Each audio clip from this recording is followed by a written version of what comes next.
Welcome, everybody. Thanks for being here today and very excited. We did a big launch yesterday. My name is Raman. I lead product management for our enterprise portfolio. That's our cloud management with Wi-Fi and switching. Spent most of my last 15 years doing Wi-Fi. This is probably my fourth portfolio, touched small startups to large companies. So kind of know where the bodies are buried in Wi-Fi world, but certainly excited to be here. I think we have something exciting to share with you and just happy to engage moving forward. Great. Darren.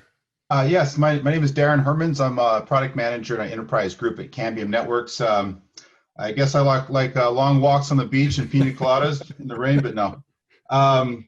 That's bad. That's horrible. And fancy Actually, blazers. so I spent about 15 years developing really cool technology for hotels, and that was a fantastic experience in my life. That's where I fell in love with Wi-Fi. Actually, even though I was developing DSL technologies, I did my first Wi-Fi installation around early 2003 at a hotel in California, and I tell you, I was hooked ever since. I think it's a fantastic technology. I'm just so glad to see where it's taken us now. Awesome. And last, but certainly not least, Drew. Maybe loudest. Loudest. That's it. Have you met me? Yeah, we're pretty loud. Bring it on. My name is Drew Lense. On the internets, I go by Wireless Nerd. I do a lot of fun stuff. A lot around wireless, a lot of rural connectivity, broadband, closing the digital divide type of stuff. My background comes from building wireless internet service providers. And now I am the senior solutions architect for wireless services at one of the large national cable companies. But I also operate my own company called Frontier Consulting, where we're a boutique wireless shop. And I have a product called the Wi-Fi stand that we made for the Wi-Fi industry to help with site surveys and temporary Wi-Fi stuff. So I play all over the wireless space. And a ham operator, K5ZJO, look me up. We'll have some fun. Wow, old school. Old school. Come on. All right, well, gentlemen, it is certainly a pleasure to have you all here. And just a quick note to the attendees. This is probably about a 45-minute conversation. We will have Q&A. However, we do like to have full engagement throughout the time we have with you. So please throw in any questions into the chat box or the Q&A, and Cam or myself will take a look at that and integrate that into the conversation. So with that, I will turn it over to my partner, Mr. Cameron Motel. Yeah, so there is a lot of information here. So absolutely, please feel free to ask questions. And so, yeah, let's kick this off. I want to start by acknowledging that during my research for this call about Wi-Fi 6 and this discussion, I encountered a lot of conflicting information. There's a lot out there. And so I'm going to start off with this. What's up with Wi-Fi 6? What's it capable of? Why are we excited about it? Can we get some clarity on what it can do and can't do and so on? Darren, I'm going to kick it over to you and we'll take it. Yeah, Cameron, you're not alone. You're not alone. We've been doing a lot of work with Wi-Fi 6, launching the products, doing a lot of testing, real world testing. I've been reading technical notes about it, and trust me, I'm finding new things all the time. I'm constantly going back to our engineers and saying, why are we seeing this performance as good as we are seeing it? And it's just, I didn't know that. Wow, I just learned something new again today. So Wi-Fi 6, it is completely different. We're always looking for that revolutionary versus evolutionary type of technology. So Wi-Fi 6 is going to be very, very good. The key thing about it is if you look at the IEEE standard document, if you look at the actual technical document, just look at the first page and nothing else. The title page says it all. It says right in the title page, high efficiency standard. And so that's what Wi-Fi 6 is all about. Wi-Fi 6 is all about becoming three-dimensional Wi-Fi, where now we have capabilities like we had in previous generations of Wi-Fi, fully backwards compatible, but we now add the ability to have that third dimension, which is to talk to multiple devices at the same time. And there's a lot of smart ways that Wi-Fi 6 will do that. It's taken some great things from the cellular world, Wi-Fi, and applied those tricks to Wi-Fi. So now we can utilize more of that spectrum that we have available and utilize it more fully. So Wi-Fi 6 is about high efficiency, and it's about multi-user communication. Hey, just to add to that, right, I think it's also important to look at this from a market context perspective, right? If you look at it as, high density is commonplace from the home to your enterprise setting, more devices connecting, more IoT type of devices from, door locks to speakers to LED lighting, all connected to the network. Right? And then you couple that with user experience, user expectation is skyrocketing, right? So if you think about this, you're at home watching Netflix on your Wi-Fi over your Wi-Fi network streaming, and 1 hour show, and maybe somewhere in between a couple of times, you see that annoying spinning wheel as it starts to buffer, right? And it may happen like 20 seconds over that 1 year period, 1 hour period, right? At the end of this, you ask your, hey, how was it experience, right? How was Wi-Fi? It sucked. It was buffering all the time, right? So people kind of, walk away with that experience. So I think with what you get with Wi-Fi 6 is more of, networks are getting more dense. I need to deliver a more predictable user experience. So what Wi-Fi 6 brings to the table is really the determinism, right? More of leveraging some of the LTE type technologies into the Wi-Fi 6 technology that really says, hey, if I'm an MSP, I'm a partner, I'm enterprise IT, or hey, just I want to have my kids stop complaining at home, right? I mean, this is kind of a technology that can deliver more. When you're doing streaming, when you're doing more intense applications, makes it a little bit better for you experience. So let's put in some context, right? How many devices do each of you guys have in your home that's wireless today? One. I think I lost count. Yeah, like it's pretty. I mean, you think about it, right? Like a few years ago, right? We had one or two, but now. No, I think I'm close. I think I'm pushing 20. 20? Yeah. Yeah, it's got to be mine's got to be up there. But I mean, yeah, it makes sense because just looking around my office here, I've got a Switch, I've got a cell phone, I got a tablet, 2 laptops, and a desktop computer, and that's in one room. it's 7 per person. Isn't that what the latest research says? 7 per person. So I've got 5 people in my house, plus TVs and whatnot. I mean, I'm pushing 40, 50 probably. Well, I actually, Nick, I actually like the fact that we lose count of these things. Doesn't that sort of tell you how important it is? Right there. That was my point. It's like at the end of the day, from as Brad is talking about, it's not like it's a requirement for quality and efficiency now. It's not an option anymore. So then as it relates to Wi-Fi 6 and we're chatting wireless and everyone's got all these devices, I guess the question I have is why would people get excited about Wi-Fi 6? What is it about it that they should care about?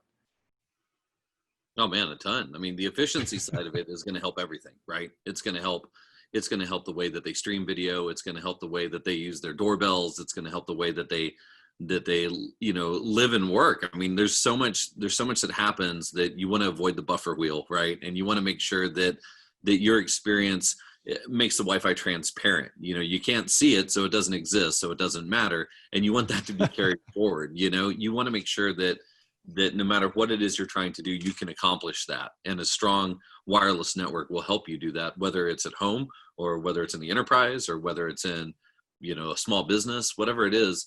You don't want to have to worry about it working or not working. And I think that that's where Wi-Fi 6 really makes a strong play. It takes all the great benefit that's built up to it, and then it allows you to make sure that you can get all of these devices online in the best way possible, so you don't have to tweak it and tune it and change it back and forth all the time. That's it. You hit Drew. You hit the nail on the head. You have the right word there. The user experience, right? It's all about that experience. And so a couple of the things we've seen, guys, in the last year, Wi-Fi calling. Voice over Wi-Fi. I saw a statistic about a year ago that said that 2019, the curves would cross where more calls would be made over Wi-Fi than made over a cellular network. I saw that graph, one of the analysts. And today with the COVID-19, absolutely, positively, this is what we are doing, right? Wi-Fi calling. So how is that unique? Well, those packets are very tiny. They're 64-byte packets. A voice packet is very, very small. You put some wrappers on it, you put some headers on it. It's still a small packet in the network. Unless it's Drew talking, which is louder, then maybe it's a bigger packet, right? That is a big packet. Yeah, it's a big packet. Packets. but you have to be able to handle that load. Now, what's another thing people are worried about these days?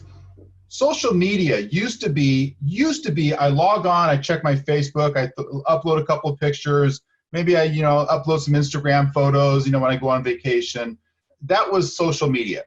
Today, that's not social media. Today, social media are devices in our hand that are constantly updating, 24 hours a day. Packets up, down.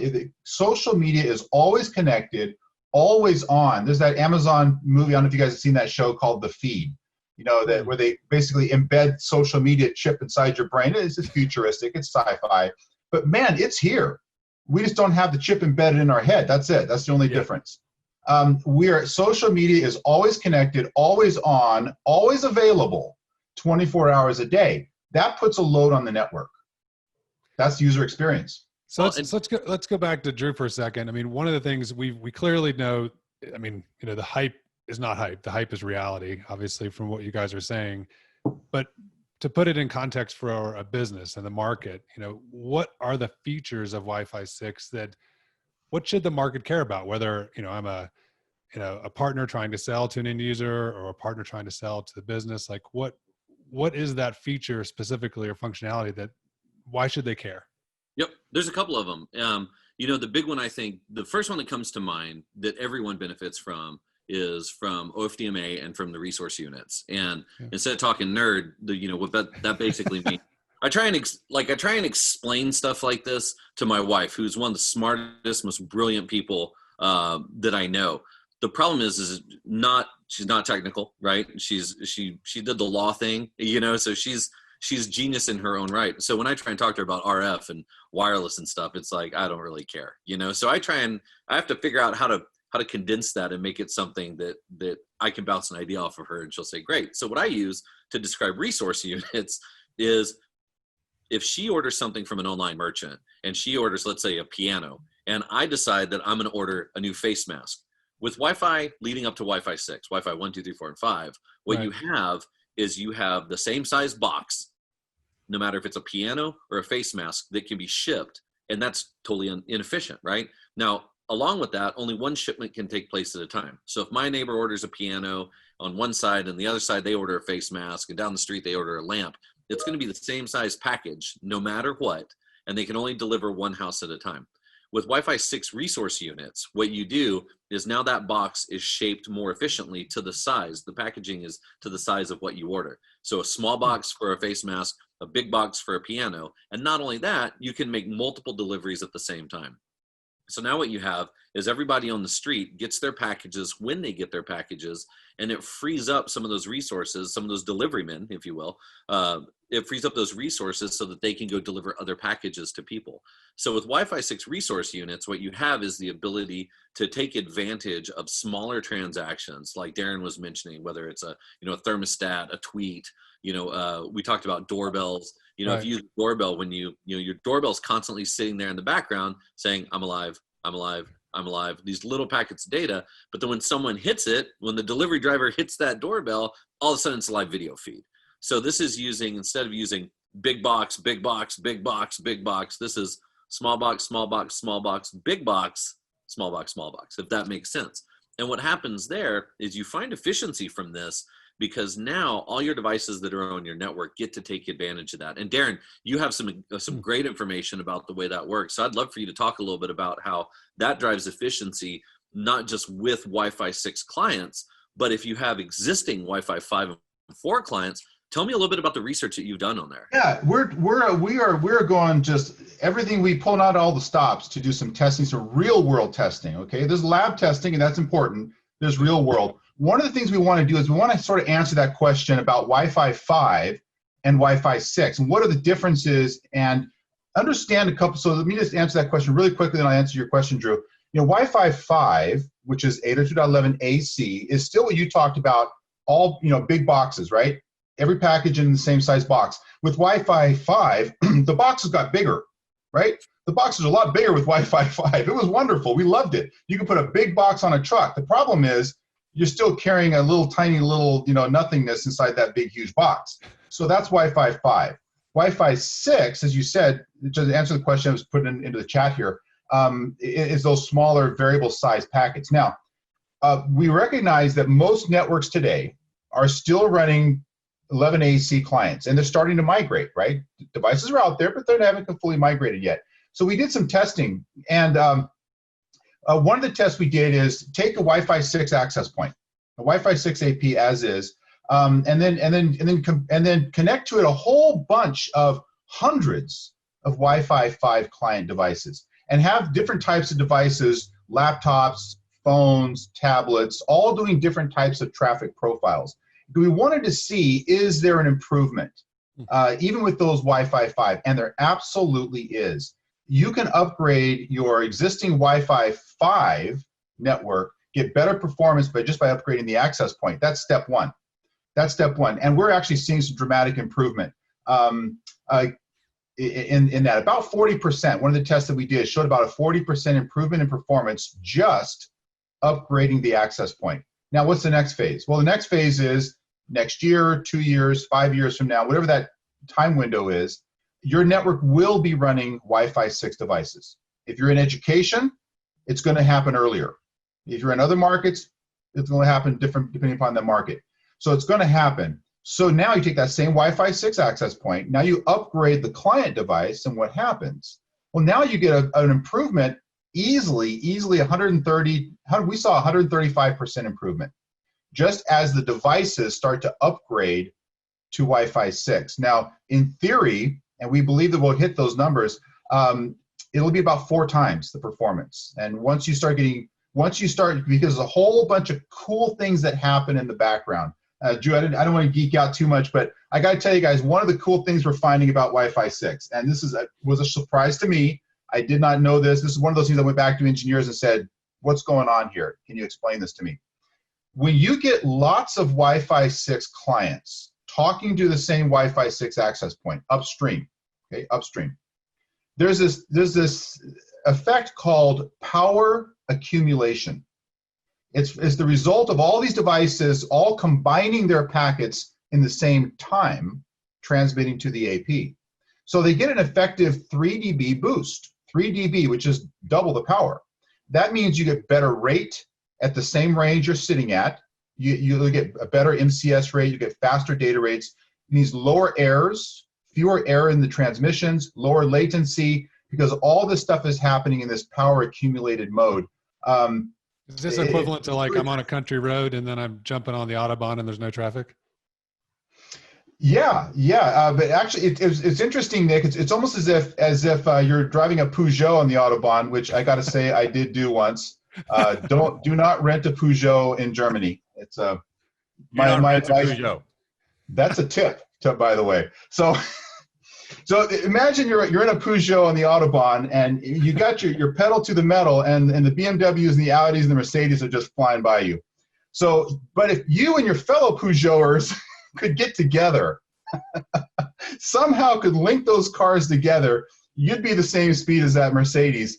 That's one of the side benefits. One of the side benefits that I've seen. Hashtag Peugeot power. Darren and I keep debating this, right? I mean, what is the right way of measuring how well my AP is performing, etc. Right? Sure. So there's one way, and people do it all the time because it's easy to do. I do a one client drag test. Hey, let me put a client on this AP and see what's the maximum range I get or what's the maximum throughput I can get. That's great. But that's not the real world unless you have a AP sitting at your home, you're the only person in that home and you have only a couple of devices, right? Reality is people are going to budget for some size in their network. They know that, okay, hey, I'm a school. I have about 30 students per class, and typically I will see around 30 to 40 devices, maybe more. Let's say 50 devices. That's what I'm budgeting for. Right. But then reality changes, right? You're talking about deploying a network for the next 5 years or so. And now a high density event happens. So what happens? Suddenly there are 60, 70 clients on that. Does the AP meltdown? The network just completely come to a standstill? So really, the way to look at this is also, while that one client test is great, look at how do you perform and how can the technology help, right? And that's some of the things that we focus on, which is like, how do I deliver an awesome high density experience, right? Things like software defined radios that says, hey, I can now kind of customize how I want to do my channel plans. How do I actually roll out my network based on my situation? And the situation is also very fluid. So how can the intelligence kind of shift as my client makes changes, things like that. So it's very important to kind of have, it's always valid to still do that one client test and feel good about it. But the reality is, keep in mind that networks are in real world are different, and we need to test for that. And that's what we do. We have this lab over in in our in a 1,000-work facility. It's completely automated, about 500 clients connecting, a remotely controlled. It's a kind of a lights out operation, and you can do all kinds of, turn the APs around automatically or move them around the rails, and so you can simulate roaming. You can so that really says, hey, I can be relatively confident here that when I make a claim about performance, that I can really stand behind it. But ultimately, because that's kind of what wins your trust and how you kind of build your brand. So we focus a lot on that. I want to switch gears real quick, because you did, mentioning what you're talking about with some of the benefits. I think the other one that I see a lot of when talking about commercial and industrial deployments of this stuff is target wake time. And I know, that's something that doesn't sound that attractive if you're just talking about, speeds and jumping online and, performance and whatnot. But it really comes into play when you're dealing with things that have some type of automation, whether it's a sensor or whether it's a flow control valve or a thermostat. And what target wake time does is it gives the small device the ability to sleep for a certain amount of time and then broadcast and say, hey, I'm alive, or let me check for updates, or check in, versus having to constantly pull and pull and pull. If you think about the doorbell in this scenario, it's the same thing. Your doorbell is sitting there constantly hitting your network saying, nope, nobody's here. Nope, nobody's here. Nope, nobody's here. Oh, wait, somebody's here. And that, number one, if that thing was running on a battery, right, which some of these doorbells do, then that kills your performance, right, because it's constantly doing that. With target wake time, if it turns around and says, hey, only check in if there's nothing going on every 2 hours or 3 hours, but if there's something going on, then immediately send a message through. It, in the context of a home, I don't know how awesome that is. There's probably some really good use cases there, but in the context of industrial, when you're doing a lot of these valves and everything else where it's just ons and offs, you talked about lights out manufacturing, one of the coolest inventions or not inventions, but adaptations to manufacturing. You don't need data all the time from all of these devices. You only need it when something's going on, or just to check in to make sure that nothing is going on.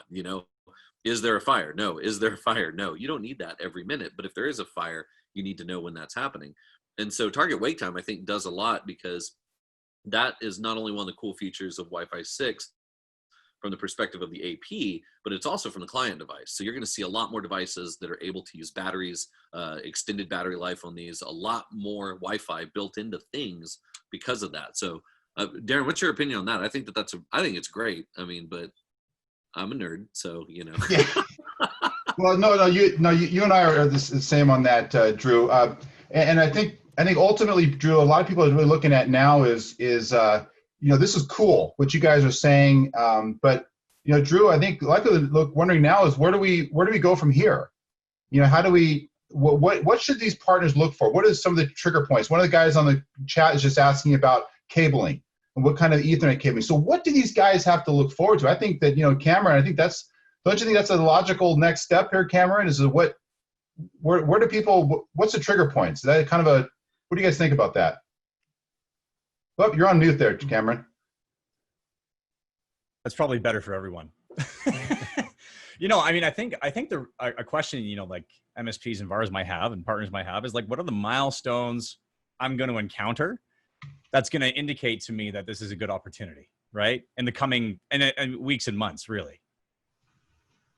Yeah, that really is. So let me answer that very prescriptively, so people can sort of nail this down.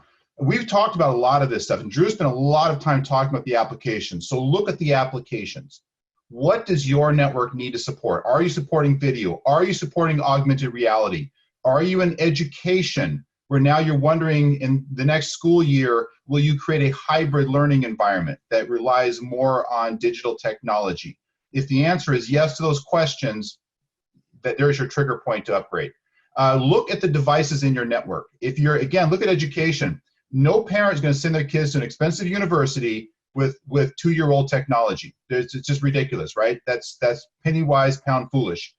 they're going to give them the latest smartphone, the latest thing or wizard, whatever it is the kid's going to want. So look at the devices in your network. If those devices are migrating, you absolutely better be on Wi-Fi 6, right? Absolutely.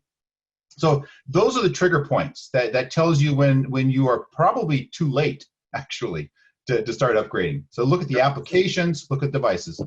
Consumption also, I think, to pull one of the questions from the chat, when you start to look at consumption and what these devices are doing, I saw my consumption in my house go through the roof. I've got my kids for the summer, they're home, and there's lots of Twitch. There's lots of streaming video, tons and tons of TikTok going on at my house. So my Wi-Fi consumption is going up, and the amount of capacity is going up.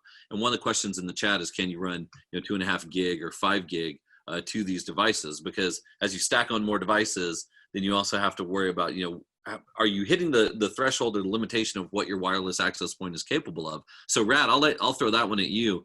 Do you know of any wireless access points that support 2.5 gig Ethernet, just out of curiosity? Well, in terms of the actual throughput that the device can push, or actually everybody has an interface. Both, the interface and the throughput. So look, I think to some extent, it is like this, right? You may buy and get excited by buying a new car, and you look at it and say, man, it can go 250 miles per hour. And then you're driving at 40 miles per hour stuck in traffic the majority of the time, right? So to some extent, there is always people say, hey, for the money, I want to get the best I can get, right? In terms of performance and capability.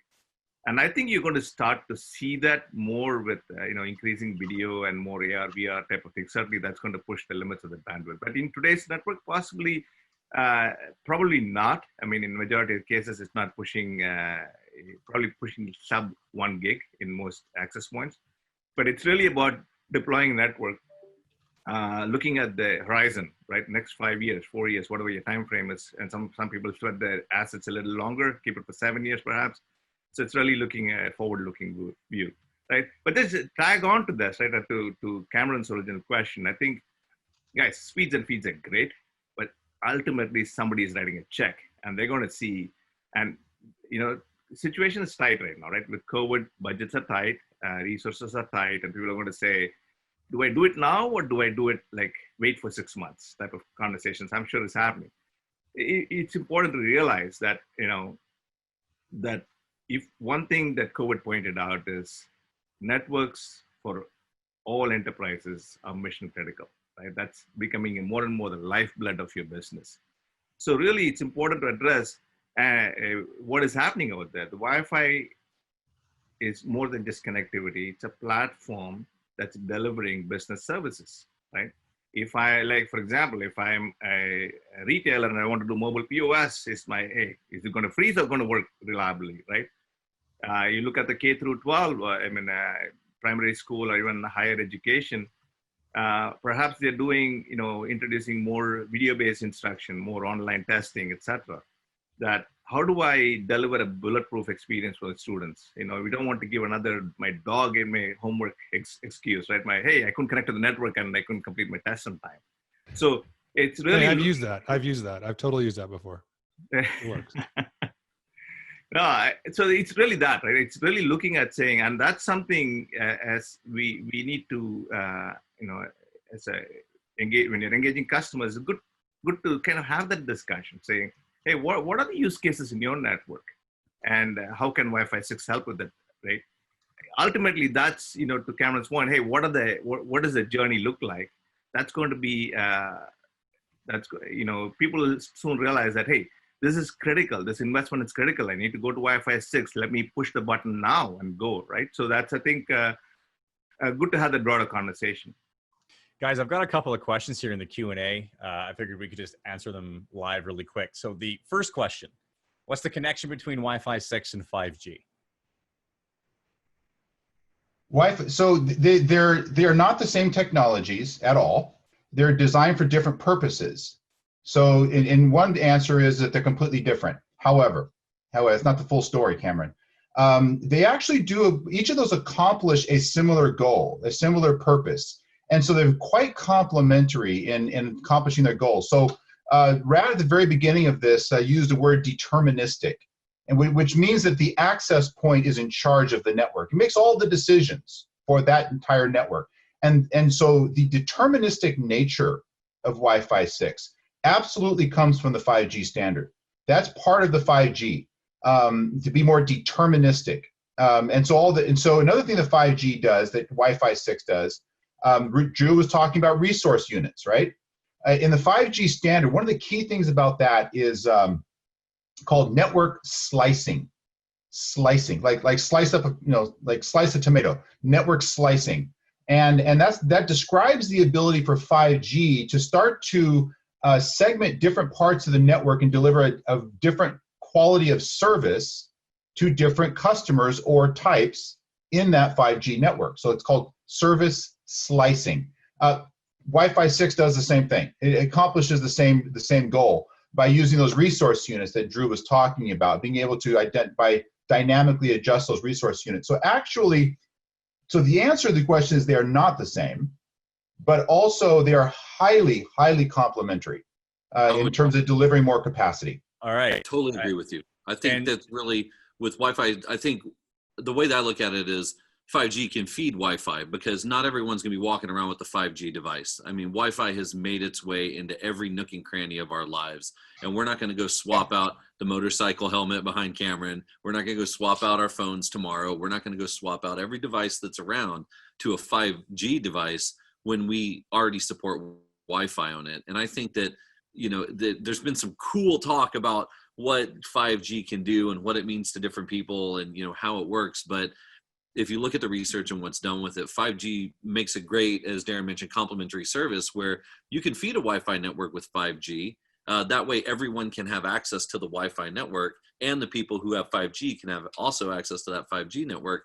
But I don't think it's an and. I think, an and or. I think it's a both. I think there's a lot of room to play there, and I think they complement each other very well.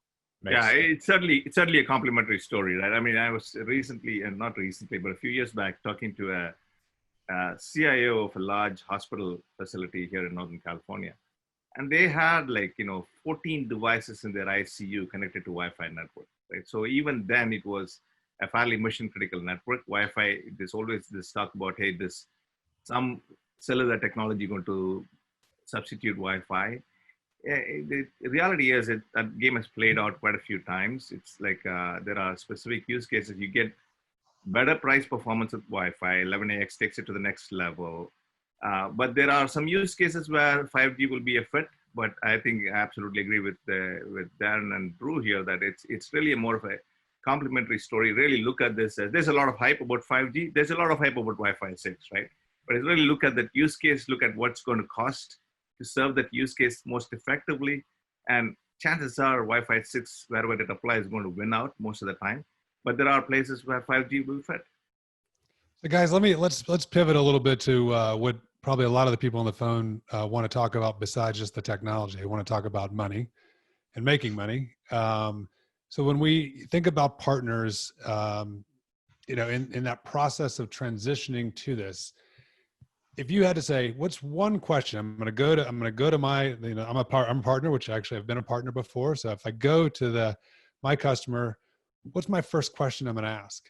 And what am I going to ask them about upgrading and what I should think about in the transition? Because again, at the end of the day, as Brad said earlier, right, the technology is great, but at the end of the day, it's about money and the impact to the business.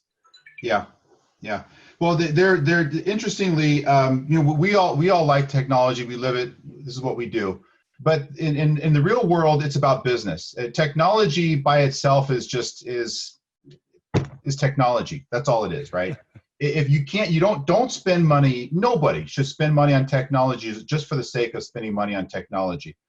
You do it to support your business. So I think that's the questions. You need to find out, what is your customer's business? What are they doing? What are their needs to grow their business? Everybody has to grow their business. Everybody in business has a plan to grow that business. Even education is a business. Don't kid yourself. Sure, they're publicly funded, but that's a business, and they treat it that way, right? They want to be successful. They want those kids next year to be better than the kids this year. They want to have growth. So first of all, understand your customer's business and then help them to see two things. Help them to understand how this technology, as we just talked about today, can actually improve their business outcomes. Okay, and we've talked about these details. We don't need to rehash all of them yet. The second thing to talk to them about, how are they going to manage risk, right? Because money is risk. You're asking somebody to spend some money. You're asking them to risk their money. That's what you're asking them to do. How do you control that risk? And I think that's where Cambium is unique. That's an area where Cambium is specifically very unique in the ability to lower the risk by lowering total cost, making it easier to access technology, easier to use it, easier to deploy it. I think that's the key thing. Yeah, and I think there is also the aspect of, this is not a one size fit all, right? There is this answer to that. The questions that come up may be organization dependent. And again, like we touched on earlier, it's a lot going to be driven by what the use cases are, what the business need around that are, and what's my and the size of the organization, right? Like if I'm a school with multiple campuses, maybe then it's like painting the Golden Gate Bridge. You're not going to get it all done in one day, and so they probably take it one piece at a time. So in that case, it may be good to upgrade a site or a building. Go all to wide, kind of mix and match it. While it'll work, it's probably not the best practice. So when you think of Wi-Fi, you should think of what is the roaming domain, right? Where are the clients going to roam that I need to provide the seamless experience? And that unit should be kind of upgraded as a whole. So if you're taking a building, for example, or a school, get that whole school to Wi-Fi 6 and think about the next school when you have in the next budget cycle, right? So it's really, again, going back to understanding what the customer is at from a requirements perspective, from a budget perspective, what the size of the network, and then opportunity to have the conversation to kind of help them along with the journey. So actually, Rad, you said something earlier in the conversation that I've just kind of been noodling on. And so I think here's a good question, which is, how does a partner position this tech and demonstrate tons of value in economic circumstances that right now are largely defined by COVID? So it's tough out there, right? So what's the value prop here? Yeah, I think the technology value prop, obviously we discussed, right? And it ultimately comes down to, as budgets are tight, people are going to look at it and saying, hey, how do I have these requirements, and the requirements are not going to go away. User expectations are not going to go away. How do I address this need in the most cost-effective fashion? And cost-effective doesn't mean that, hey, let me look at the BOM of one vendor versus another vendor and who's the cheapest and go with it. But really looking at this from the standpoint of, hey, I have an ongoing cost of operating and running this network. It's my horizon is, let's say, 5 years.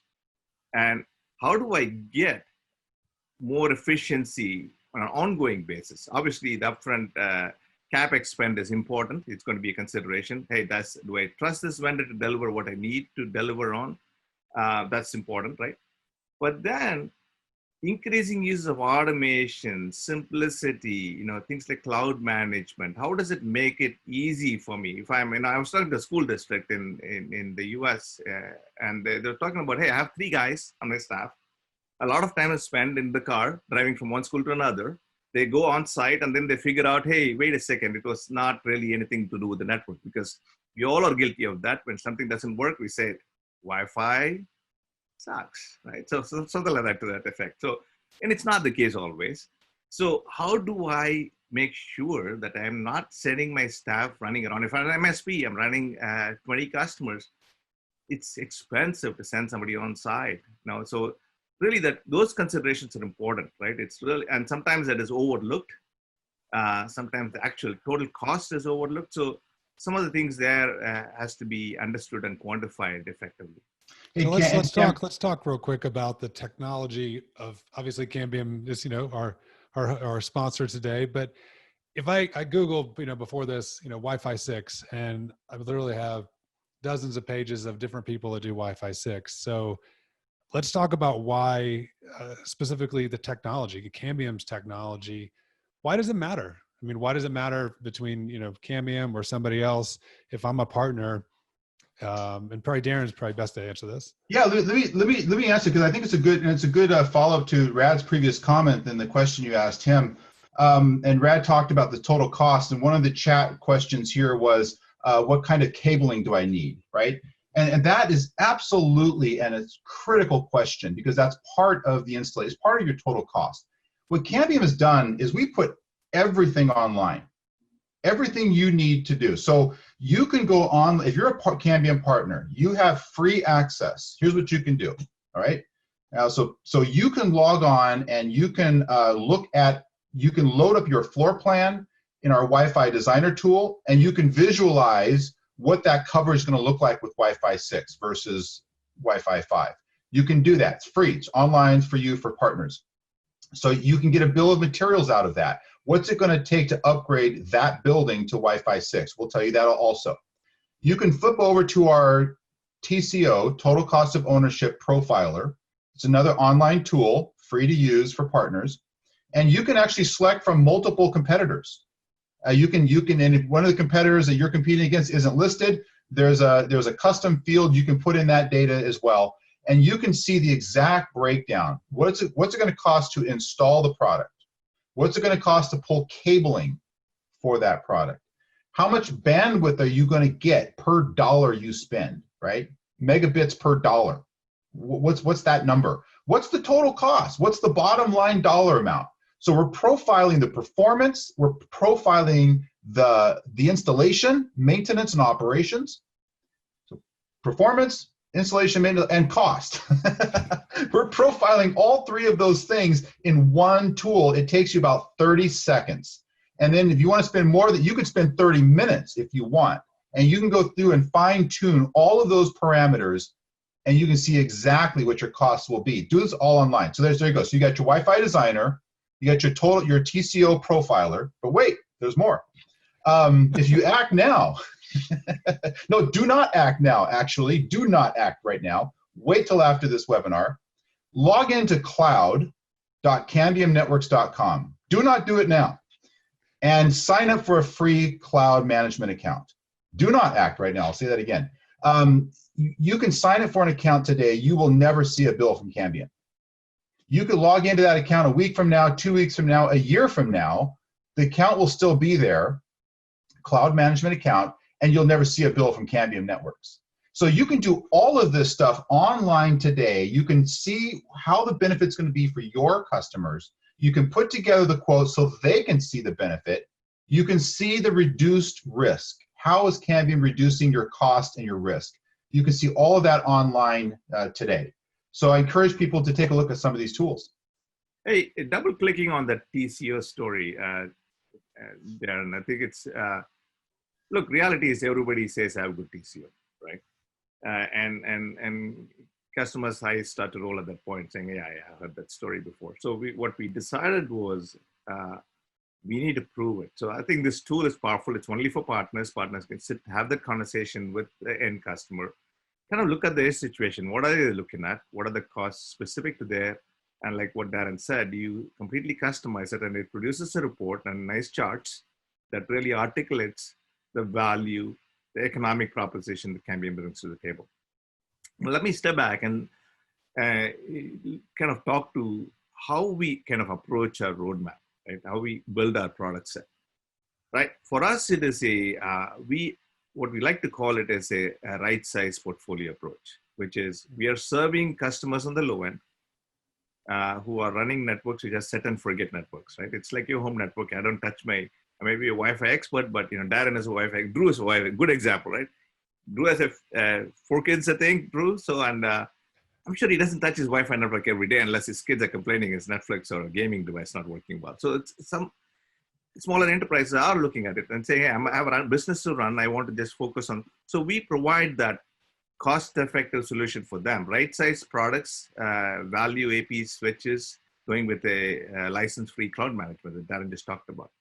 To saying, hey, I am a public venue with high-density requirements, or a school with a lot of high-density environments in my thing. And I want to have capabilities like easy onboarding of client devices. I want to do deeper inspection of what applications are there and how do I make that happen. So we have, for example, Easy Pass that makes BYOD in the enterprise or onboarding student devices in the education setting, super easy, right? Application control, we are able to profile deep packet inspection, not just a target URL-based comparison, deep packet inspection of over 2,000 applications and say, hey, what application is this and how do I apply a policy towards? Do I want to block it? Do I want to throttle it down? Do I want to prioritize it, right?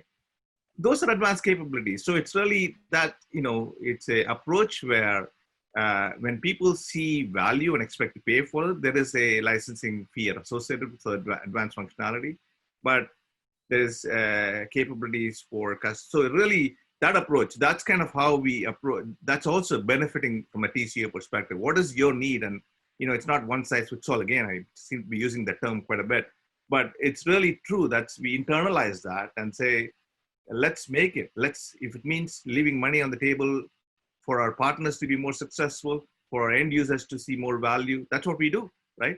And it works on both ends of the spectrum. Can we speak to that for a quick sec? Actually, a question that I've kind of been sitting on here is, because we're talking about, you have tools that are available for free. You can create an account; it's for free. You have what appears to be a very good TCO and all this. So who's making money and where is people making money, right? Like let's talk like partners and Cambium. How does money get made?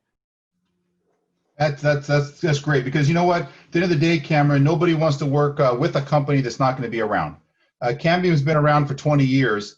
Really cutting our teeth in RF design, antenna design in the outdoor space where really the harshest RF environments are. So this enterprise play for us is taking that expertise here into this new market for us, the indoor market.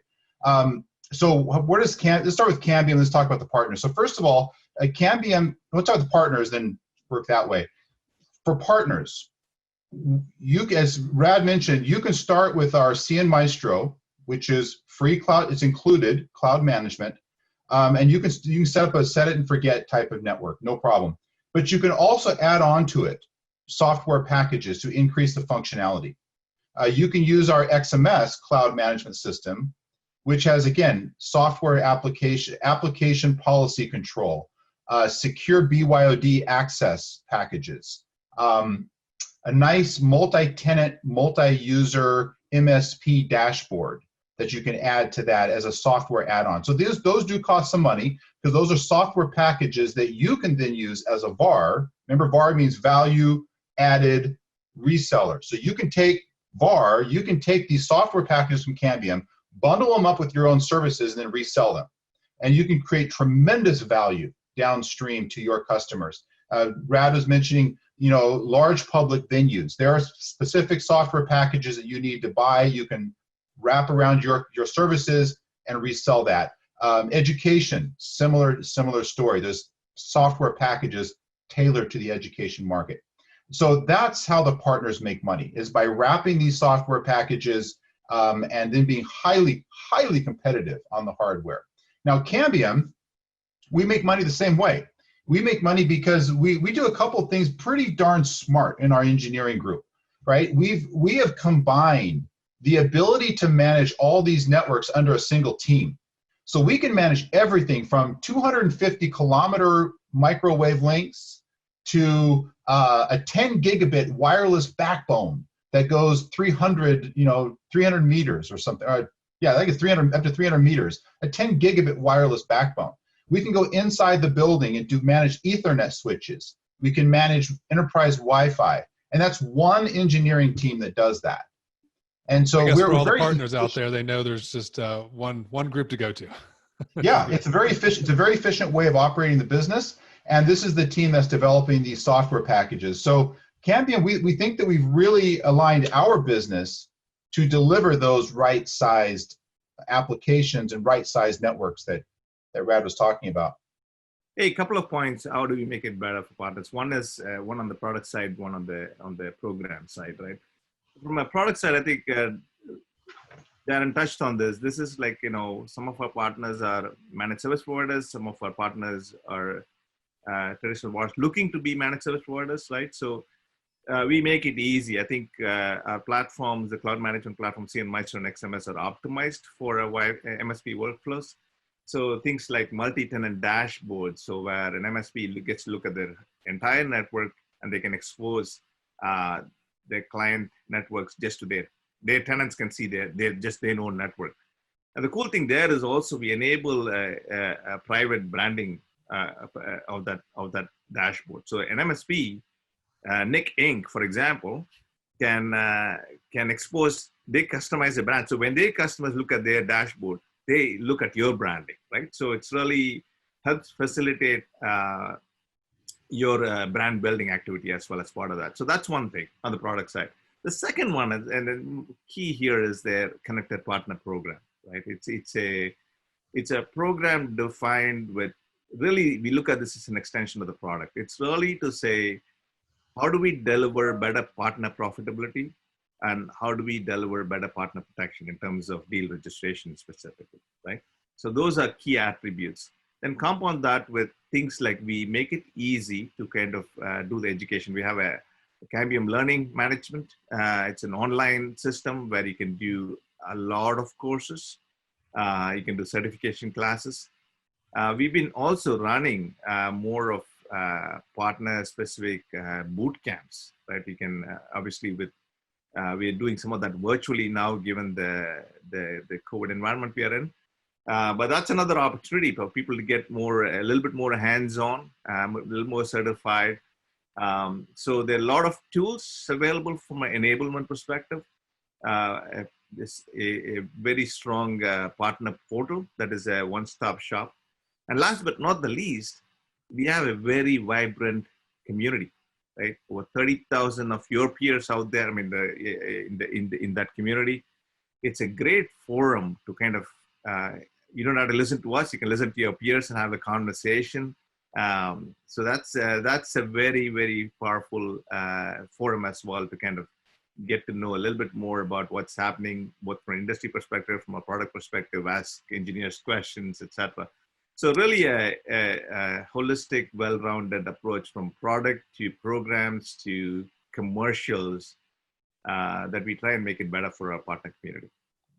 So guys, I know it's hard to believe, but an hour has almost flown by. Obviously, we could talk about Wi-Fi 6 for a lot longer, but we do want to go through some of this Q&A and make sure we answer some of the questions. I guess, one of the things that's super interesting, I guess, Brad, that all of you said, the big kind of aha is, when I think about this, is like, you can't see it, but it matters kind of thing, right? Like that's keeps popping into my head. It's like this technology it truly does matter. But let's hit a couple of these questions before we close out. One of the questions was around the FCC and when do we expect Wi-Fi 6 to be fully ratified? So let me go ahead and start that off. I was looking at the IEEE website, and the last date that I saw was November 2020 was the plans for full ratification. So what's happened is it has been delayed, but the chipsets that are available now that we're developing our Wi-Fi 6 platform on support that standard and are fully software upgradable. So we're using Cambium is using the right chipset. Not all wireless vendors out there are using chips and radios that can be upgraded. So there's still some stuff out there called Wi-Fi 6 that won't actually support the standard, but that's not the case with Cambium. So good marketing, but it's not real. Wi-Fi capable and Wi-Fi certified are two complete, or Wi-Fi 6 capable and Wi-Fi 6 certified are two completely different things. So, but Drew, also remember, I think it's like we need to address this as well. Wi-Fi 6 versus 802.11ax, are they the same? Are they different? So Wi-Fi 6 is an interoperability certification from the Wi-Fi Alliance. It certifies to what they define. Now, they don't take the entire 802.11ax standard. They take the subset of it, the things that they think are going to be important for interoperability, and that's called Wi-Fi 6.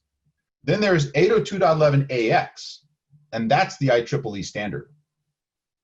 Hey, while we are on the topic of these standards, I think the other one that are on the horizon is the Wi-Fi 6E.